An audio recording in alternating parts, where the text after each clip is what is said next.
ఈరోజు కీర్తిశేషురాలు కంటి విజయలక్ష్మి గారి జ్ఞాపకార్థం వారి కుమారులు స్వామి గారు, వేణుగారు, కూతురు మానస గారు, అల్లుడు రాంబాబు గారు మరియు వారి కుటుంబ సభ్యుల సహకారంతో ఈరోజు మనందరికీ విశేష అన్నదానం ఏర్పాటు చేయడం జరిగిందమ్మా.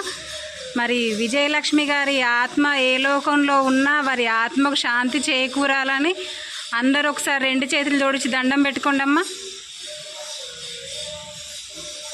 అలానే వారి కుటుంబ సభ్యులందరూ నిండు నూరేళ్ళు సుఖ సంతోషాలతోటి, ఆయురారోగ్యాలతోటి, ఐశ్వర్యాలతోటి పచ్చగా 10 కాలాల పాటు చల్లగా ఉండాలని మనందరం ఆ ముక్కోటి దేవుళ్ళను కోరుకుందామమ్మా.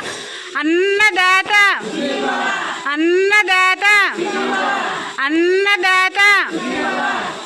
థ్యాంక్ యూ అండి. మరి ఈరోజు మీ అమ్మగారి జ్ఞాపకార్థం ఇంతమందికి అన్నప్రసాద వితరణ ప్రోగ్రాం జరిపినందుకు మరియు ప్రోగ్రాంలో పాల్గొన్నందుకు మీకు మీ కుటుంబ సభ్యులందరికీ మా కృతజ్ఞతలు, ధన్యవాదాలండి. Thank you.